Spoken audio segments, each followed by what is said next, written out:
අතිගරු අග්‍රාමාත්‍ය නරේන්ද්‍ර මෝදි මැතිතුමනි, ගරු අමාත්‍යවරුනි, නෝනාවරුනි, මහත්වරුනි, ජනමාධ්‍ය නියෝජනය කරන මිත්‍රවරුනි, අයිබෝවන්, වණක්කම්, නමස්තේ. ශ්‍රී ලංකාවේ ජනාධිපති ධූරයට පත්වීමෙන් අනතුරුව මා නියැලෙන පළමු විදේශ සංචාරයේදී නවදිල්ලි නුවරට පැමිණීමට ලැබීම පිළිබඳව මහ බෙහෙින්ම සතුටටපත් වෙනවා. මාහට කරන ලද ආරාධනය වෙනුවෙන් උණුසුම් පිළිගැනීම සහ සත්කාරත්වය වෙනුවෙන් අතිගරු ජනාධිපතිනි ශ්‍රීමති ද්‍රෞපදී මුර්මු මැතිණියට සහ අතිගරු අග්‍රාමාත්‍ය නරේන්ද්‍ර මෝදි මැතිතුමාට මහ බෙහෙින්ම ස්තුතිවන්ත වෙනවා. දෙරට අතර ගැඹුරින් මුල් බැසගත් ශිෂ්ටාචාරමය සබඳතා සහ ශක්තිමත් දීපාර්ශ්වයේ සහයෝගීතාවය ඉහළ නැන්වීමට මෙම සංචාරය විශාල ලෙස ඉවහල් වුණා. මාගේ මෙම සංචාරයේ සිදුවන්නේ ප්‍රජාතන්ත්‍රවාදී ලෙස ස්ථාපිත වූ මැතිවරණ ක්‍රම හරහා දෙරටේම ජනතාව පැහැදිලිවම සිය ජනමතය ඉදිරිපත් කර ඇති පසුබිමක හා තිරසාර සංවර්ධනය, සමාජ සවිබල ගැන්වීම සහ සෞභාග්‍ය මාවත ඔස්සේ අපේ රටවල් මෙහෙවීමට ජනවරමක් ලබා දී ඇති දෙරටේම දේශපාලන වාතාවරණයේ වැදගත් සන්ධිස්ථානයක් තිබෙන අවස්ථාවක ශ්‍රී ලංකා පාර්ලිමේන්තුවේ දැන් තනි ජනවරමක් යටතේ මෙතෙක් තේරිපත් වූ වැඩිම නියෝජිතයන් සංඛ්‍යාව සහිත පාර්ලිමේන්තුව බවට පත්ව සිටින බව මා දන්වා සිටින්නේ සතුටින්.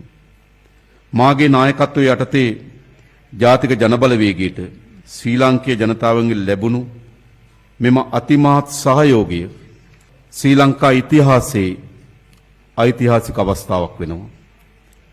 පසුගියද අවසන් වූ ජනාධිපතිවරණයේදී සහ පාර්ලිමේන්තු මැතිවරණයේදී පෙර නොවිරු ලෙස ශ්‍රී ලංකා ඉතිහාසයේ ප්‍රථම වතාවට ප්‍රකාශ වූ ජනවරම අපේ රටේ නව දේශපාලන සංස්කෘතියක් ගොඩනැගීමට හැකිවන දේශපාලන පරිවර්තනයක බීජ රෝපණයකට තිබෙනවා. උතුර, දකුණ, නැගින්න සහ බස්නාහිර දිසාවල පිහිටි සියලුම පළාත්වල විවිධ ප්‍රජාවන් සහ විවිධ තරාතිරම්වල ජනතාව මෙම ජනවරමට දායක වී සිටිනවා. මගේ ජනතාව විසින් එවැනි වැදගත් වගකීමක් පවරන ලද නායකයෙකු ලෙස ප්‍රජාතන්ත්‍රවාදයේ හරය පවතින්නේ විවිධ දේශපාලන මත සහ කණ්ඩායම්වල සහජීවන තුල බව මා පැහැදිලිවම වටහාගෙන සිටිනවා. ධර්මයේ ඉගැන්වීමේ බෙදා ගැනීමේ සිට අපගේ සංවර්ධන ප්‍රගතියේ කොටස්කරෙකු වීම දක්වා ඉතිහාසයේ පුරාම ඉන්දියාව සෑම විටම ශ්‍රී ලංකාවේ වර්ධනයේ සහ සංවර්ධනයේ අනිවාර්ය අංගයක් බවට පත් වී තිබෙනවා. අද මගේ ඉන්දිය සංචාරයේ විද්‍යාමාන වන්නේ අප අනාදිමත් කාලයක සිට භුක්ති විඳින මෙම සමීප සහ මිත්‍රශීලී සබඳතාවයයි. මීට මද වේලාවකට පෙර අග්‍රාමාත්‍ය මෝදි මැතිතුමා සහ මා අපගේ නියෝජිත පිරිස් අතර අපගේ ද්විපාර්ශ්ව සාකච්ඡා අවසන් කළා. අපගේ සබඳතාවල වර්තමාන තත්ත්වය පිළිබඳව පුළුල් සමාලෝචනයක් කර අතර ඉදිරියේදී අන්‍යෝන්‍ය වශයෙන් උනන්දුවක් දක්වන ශේස්ත්‍රවල අපගේ සහයෝගීතාවය තවදුරටත් ශක්තිමත් කිරීම මන් සහ ක්‍රම පිළිබඳව අදහස් වමාරු කරගත්තා. ශ්‍රී ලංකාවට ලබා දුන් නොසැලෙන සහාය වෙනුවෙන් විශේෂයෙන්ම 2022 වසරේදී රට මුහුණ දුන් පෙර නොවිරු ආර්ථික අර්බුදයේදී ඒ වගේම ශ්‍රී ලංකාවේ ණය ප්‍රතිවගත කිරීමේ ක්‍රියාවලියේදී ශ්‍රී ලංකාවට ලබා දුන් ප්‍රබල සහයෝගය වෙනුවෙන් අග්‍රාමාත්‍ය මෝදි මැතිතුමාට සහ ඉන්දියානු රජයට ස්තුතිය පළ කරා. ඉන්දියාවේ විදේශ ප්‍රතිපත්ති රාමුව තුල ශ්‍රී ලංකාවට හිමිවන විශේෂ ස්ථානට අනුකූලව ශ්‍රී ලංකාවේ තිරසර ආර්ථික වර්ධනය සඳහා ඉන්දියාවේ ඇති පූර්ව කැපවීම පිළිබඳව අග්‍රාමාත්‍ය මෝදි මැතිතුමා සහතික වුණා. දෙරටේ පාර්ලිමේන්තු ආයතන අතර ඇති සහයෝගීතාවය ඇතුළු විවිධ මට්ටම්වල දේශපාලන සබඳතා තවදුරටත් ශක්තිමත් කිරීමේ ඇති වැදගත්කම අග්‍රාමාත්‍ය මෝදි මැතිතුමා සහ මා හඳුනාගත්තා. දෙරට අතර පවතින වෙළඳ සහ ආයෝජන සහයෝගීතාවය සහ ප්‍රධාන අංශවල ආයෝජන පිළිබඳව අපි සාකච්ඡා කළා. ආරක්ෂාව සහ ආරක්ෂණය, විදුලි බල සහ බල ශක්තිය, පුහුණුව සහ ශක්්‍යතා වර්ධනය, අධ්‍යාපනය, කෘෂිකර්මයේ සහ සමාජ ආරක්ෂණ ක්ෂේත්‍රවල සහයෝගිතාව පිළිබඳ අප අදහස් වමාරු කරගත්තා. පාලනය, සේවා සැපීම සහ සමාජ සුබ සාධන යන අංශ ඩිජිටල් කරණය කිරීමෙහිලා ඉන්දියාව ලබා ඇති සාර්ථකත්වය මා අගය කළා. ශ්‍රී ලංකාවේදීට සමාන පොදු ඩිජිටල් යටිතල පහසුකම් පද්ධති ස්ථාපිත කිරීම සඳහා ඉන්දියාවේ සහාය ලබා දෙන බවට අග්‍රාමාත්‍ය මෝදි මැතිතුමා මට සහතික වුණා. අප දෙරට අතර පවතින සංස්කෘතික බැඳීම් අපගේ සබත්තාවට ශක්තිමත් පදනමක් සපයනවා. වඩාත් ශක්තිමත් පුද්ගල සබත්තා සඳහා මෙම බැඳියාවන් තවදුරටත් වර්ධනය කිරීමේ අරමුණින් අප සංචාරක ශාස්ත්‍රයේ සහයෝගිතාවය පිළිබඳ සාකච්ඡා කළා. කලාපීය සහ බහුපාර්ශ්වීය සන්දර්භය තුල ගෝලීය දකුණේ ප්‍රමුඛතම රාජ්‍යයක් ලෙස ඉන්දියාවේ භූමිකාව මා අගය කළා. බ්‍රික්ස් සංවිධානයේ සමාජිකත්ව රාජ්‍යයක් වීමට ශ්‍රී ලංකාව තුළ ඇති අභිලාෂයට ඉන්දියාවේ අඛණ්ඩ සහයෝගය මා එතුමාගෙන් ඉල්ලා සිටියා. සුවිශේෂී ආර්ථික කලාපයෙන් ඔබට මහද්වීප තටාකයේ පිටත් සීමාවන් පිහිටවීම සඳහා මහද්වීප තටාකයේ සීමාවන් පිළිබඳව එක්සත් ජාතීන්ගේ සංවිධානයේ කොමිසමට ශ්‍රී ලංකාව විසින් ඉදිරිපත් කර ඇති ඉල්ලීමට අදාළ දීපාර්ශ්ව තාක්ෂණික සහාය හැකි ඉක්මනින් කැඳවීම සඳහා අග්‍රාමාත්‍ය මෝදිතුමාගේ මැදිහත් වීම අප ඉල්ලා සිටියා. මෑතකදී පැවැත්වුණු දීවර කටයුතු පිළිබඳ 6 වෙනි ඒකාබද්ධ ක්‍රියාකාරී කණ්ඩායම් රැස්වීම කිරී ප්‍රසාදය පළ කරන අතර තිරසාර විසඳුමක් උදෙසා දීවර ගැටළු ආමන්ත්‍රණය කිරීමේලා සහයෝගී ප්‍රවේශයක ඇති අවශ්‍යතාවය පිළිබඳ අප සාකච්ඡා කළා. දෙරටේම තහනම් භාවිතාවක් වන පතුලේ ඇදගෙන යන දැල්ලාම් පන්න ක්‍රමයෙන් සිදුවන යලි පිළිසකර කළ නොහැකි පාරිසරික හානිය හඳුනා ගනිමින් එම භාවිතය නැවැත්වීමට නීති විරෝධී වාර්තා නොකරන ලද නියාමනය නොකරන ලද දීවර කටයුතු නැවැත්වීමටත් පියවර ගන්නා ලෙස අප ඉල්ලා සිටියා. පුහුණුවීම සහ සක්්‍යතා වර්ධනයේ දිවිත්ව බදුකරණයේ වැළැක්වීම යන ශේෂ්ත්‍රවලට අදාළ අත්සන් ලැබුණු දීපාර්ශ්වීය ගිවිසුම් අද දින හුවමාරු කරගනු ලැබීම පිළිබඳව මා සතුටටපත් වෙනවා. අන්‍යෝන්‍ය වශයෙන් පහසු දිනයක ශ්‍රී ලංකාවේ සංචාරක නියන ලෙසට මා අග්‍රාමාත්‍ය මෝදි මැතිතුමාට ආරාධනා කළා. ඉන්දියාවේ ආරක්ෂාවටත් කලාපයේ ස්ථාවරයටත් හානිදායක වන කිසිදු ආකාරයකින් සිය භූමිය යොදා ගැනීමට ශ්‍රී ලංකාව ඉඩ නොදෙන බවට මා ඉන්දියානු අග්‍රාමාත්‍යතුමාට පොරොන්දු වුණා. සහතික වුණා. එළඹෙන වසර ගණනාවක් තුළ තවදුරටත් ශක්තිමත් වන ඇති බවට මා තුළ කිසිදු සැකයක් නැති ඉන්දියාව සමග ඇති සහයෝගිතාවේ අඛණ්ඩ වර්ධනය කිරීම සහ පුළුල් කිරීම කෙරෙහි ශ්‍රී ලංකාව විශාල වැදගත්කමක් ලබා දෙන බව නැවත අවධාරණය කරමින් මගේ අදහස් දැක්වීම අවසන් කරනවා. බෙහෙවින්ම ස්තුතියි. Thank you, sir. That concludes the press statements. Thank you for your presence, ladies and gentlemen.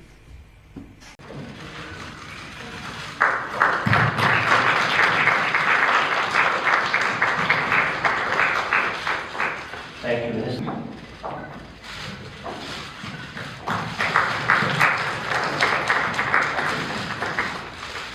Your Excellency, राष्ट्रपति दिशा नायक जी, दोनों देशों के डेलीगेट्स, मीडिया के सभी साथी, नमस्कार। मैं राष्ट्रपति दिशा नायक का भारत में हार्दिक स्वागत करता हूं। हमें खुशी है कि राष्ट्रपति के रूप में अपनी पहली विदेश यात्रा के लिए आपने भारत चुना है। आज की इस यात्रा से हमारे संबंधों में नई गति और ऊर्जा का सृजन हो रहा है। हमने अपनी पार्टनरशिप के लिए एक फ्यूचरिस्टिक विजन अपनाया है। हमने अपनी आर्थिक साझेदारी में इन्वेस्टमेंट लेड ग्रोथ और कनेक्टिविटी पर बल दिया है और निर्णय लिया है कि फिजिकल, डिजिटल और एनर्जी कनेक्टिविटी हमारी भागीदारी के अहम स्तंभ होंगे। दोनों देशों के बीच इलेक्ट्रिसिटी ग्रिड कनेक्टिविटी और मल्टी प्रोडक्ट पेट्रोलियम पाइपलाइन स्थापित करने पर काम किया जाएगा। सामपुर सोलर पावर प्रोजेक्ट को गति दी जाएगी। साथ ही श्रीलंका के पावर प्लांट्स के लिए एलएनजी सप्लाई की जाएगी। द्विपक्षीय व्यापार को बढ़ावा देने के लिए दोनों पक्ष एकता को जल्द संपन्न करने का प्रयास करेंगे। फ्रेंड्स, भारत ने अब तक श्रीलंका को $5 बिलियन की लाइन्स ऑफ क्रेडिट और ग्रांट सहायता प्रदान की है। श्रीलंका के सभी 25 जिलों में हमारा सहयोग है और हमारे प्रोजेक्ट्स का चयन सदैव पार्टनर देशों की विकास प्राथमिकताओं पर आधारित होता है।